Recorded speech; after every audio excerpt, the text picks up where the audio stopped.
অবিশ্বাস্য ব্যাটিং তাণ্ডব করেও দলকে জিতাতে পারল না শামীম হোসেন। দর্শক, অবিশ্বাস্য ব্যাটিং করেও দলকে শেষ পর্যন্ত না জিতিয়ে মাঠ ছাড়লেন শামীম হোসেন। অবিশ্বাস্য ব্যাটিং করেছিলেন সাব্বির রহমানও।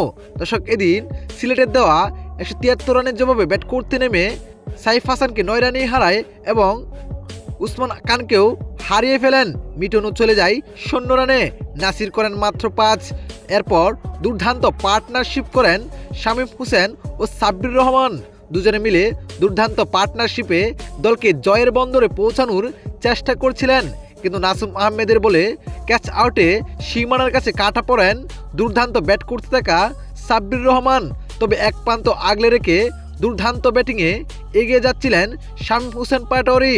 শেষ পর্যন্ত নিজের সর্বোচ্চটা দিয়েও দলকে জিতাতে পারে নাই, যেখানে লাস্ট এক ওভারে প্রয়োজন 27 রান, তা শামীম হোসেন পাটোয়ারি আর নিতে পারেন নাই। তবে বলতে হবে দুর্দান্ত ফিনিশিং দিয়েছেন শামীম হোসেন।